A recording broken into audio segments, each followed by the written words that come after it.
네, 안녕하세요. 꿀팁패스의 이영근입니다. 춥습니다. 요 몇 주 동안 강한 한파가 대한민국을 덮쳐서 진짜 춥네요. 뒤에 이 대청호도 이렇게 꽝꽝 결빙이 와가지고. 피디님, 많이 추우시죠? 지구온난화를 온몸으로 느끼고 있죠. 지구온난화? 그래갖고 요즘 너무 추워서 저희가, 요번 주에는 이 얼음 깨고 낚시하는 거 보다는 저희가 준비한 게 있어요. 그게 뭐냐면, 루어 이야기를 좀 더 해볼까 해요. 저희가 지난 이야기로 꿀팁패스 할 때 섀도우엄 이야기를 한번 했었잖아요. 그때 댓글 달아주셨던 분들 중에 이 루어 이야기를 조금 더 해달라 하시는 분들이 계셔서 이게 또 추우면 또 인터넷 쇼핑 아닙니까? 그래서 지르기 전에 이런 것들을 좀 생각해보고 지르자라는 의미에서 이렇게 호구엄을 가지고 루어의 웜의 크기가 운용에 미치는 영향들에 대한 이야기를 한번 해볼까 해요. 그러면 시작하도록 하겠습니다.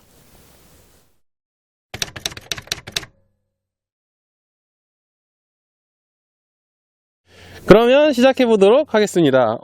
오늘은요, 그 루어의 크기라는 주제를 가지고 이야기를 해볼 건데, 그 중에서도 웜, 그러니까 똑같은 크기, 똑같은 모양의 다른 크기가 존재하는 웜을 갖고 이야기를 해볼 거예요. 그래서 요 줌에서 나오는 많이 쓰는 웜이죠. 브러쉬 호그를 준비해 봤는데요. 진짜 브러쉬 호그라고 불리우는 애는 얘예요. 얘 6인치짜리고, 그리고 무게는 한 14g 정도 되는 이 친구고, 제일 많이 쓰이는 애는 오히려 얘를 많이 쓰죠. 베이비 브러쉬 호그. 얘는 4인치로 나오는 거고, 무게는 한 7g? 이쪽 저쪽이 되는 걸로 알고 있어요. 그리고 제일 작은 친구, 얘가 막내인데 얘가 타이니 브러쉬 호그.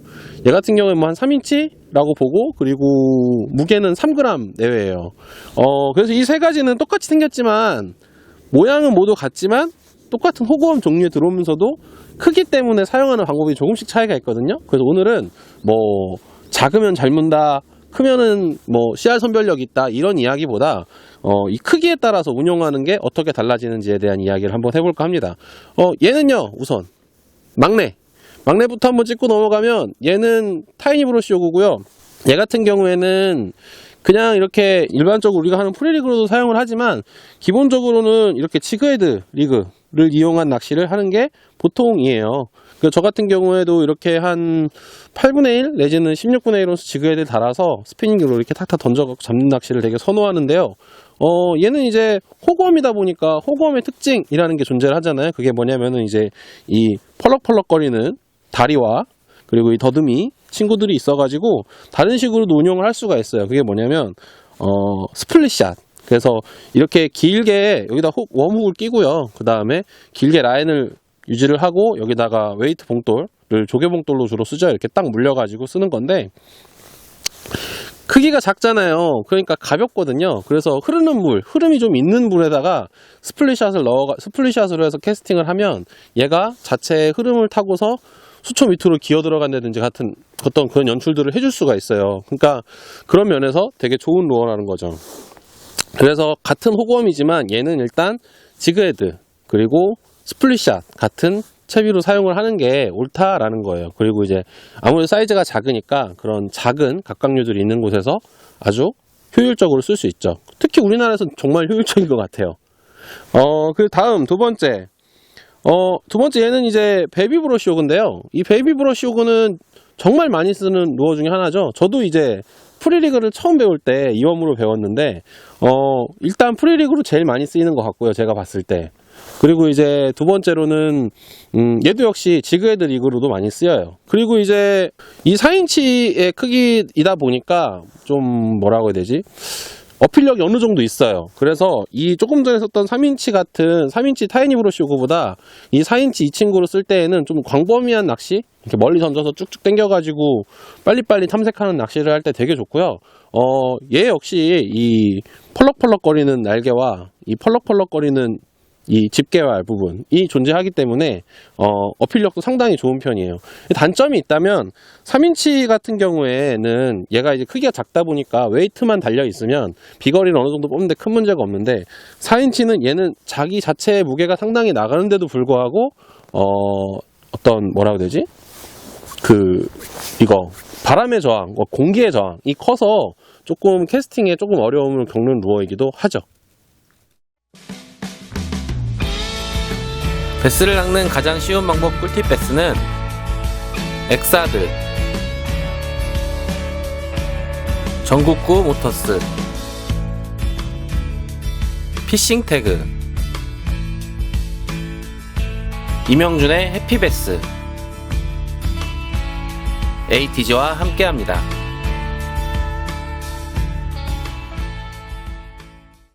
그럼 이제 타이니 브러쉬 요구랑 베이비 브러쉬 요구를 넘어서 가장 큰 녀석, 이 6인치나 되는 이 브러쉬 요구 이야기를 해보자고요. 원래 이 브러쉬 요구 시리즈는 얘가 진짜예요. 그렇죠? 근데 얘 같은 경우에는 길이도 6인치나 되지만 그 6인치도 사실은 이 꼬리를 쫙 폈을 때도 아니야. 그러니까 되게 커요, 얘는. 그런데 무게도 14g이 넘거든요. 그러니까 얘는 사실은 베이비 브러쉬 요구처럼 그 캐스팅을 해서 바닥을 끌기 위해 만들어진 웜은 아니에요. 무게가 충분하다는 건 노싱커로도 캐스팅이 된다는 거거든요. 첫 번째, 얘 주유된 사용법은 노싱커. 얕은 지역에 수초 있는 곳에 노싱커. 그런 게 되게 잘 먹히고요. 두 번째는 이제 얘 같은 경우에는 그 텍사스 싱커 같은 거 총알 싱커 하나를 껴서 이렇게 피칭을 한다든지 뻥치기. 뻥치기를 한다든지 아니면은 뭐 1온스 가까운 무거운 헤비 싱커를 써서 그지? 펀칭. 또 펀칭 또 우리 또 아픈 기억 있죠? 펀칭. 와, 여기 맞았을 때 진짜 아팠어. 어쨌든, 펀칭이나 혹은 피칭 캐스팅을 이용한 뽕치기 낚시, 그리고 노싱커를 캐스팅을 하기 위해서 이렇게 큰 루어를 쓰는 거거든요. 그래서 단순히 지금 채비와 운용법만 보아도 이 작은 타이니 브러쉬 요구부터 그리고 베이비 브러쉬 요구, 그리고 그냥 브러쉬 요구까지 크기 때문에 운영이 조금씩 차이가 나요. 그런 차이가 나는데 그 차이가 왜 나는지를 또 얘기를 해보려고 해요. 왜냐면 모양이 모두 같잖아요.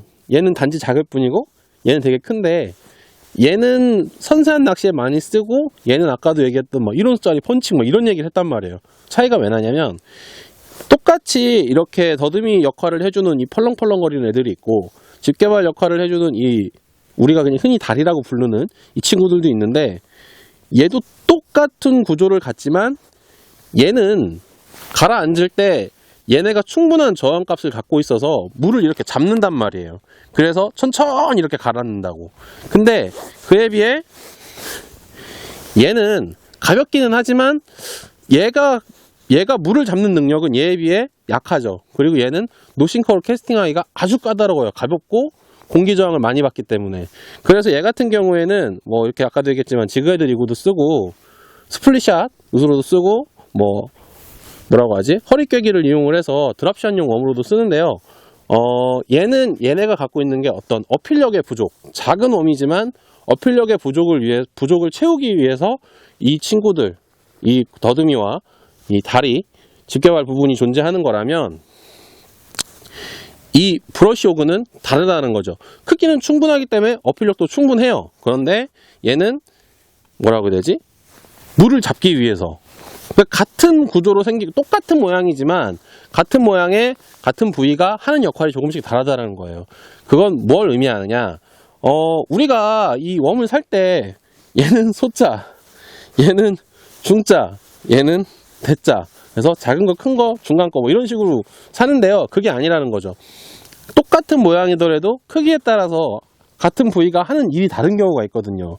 그래서 뭐 좀 전에 제가 각각의 세 가지 웜을 들으면서도 다 채비 사용하는 방법이 조금씩 차이가 난다라고 말씀드렸잖아요.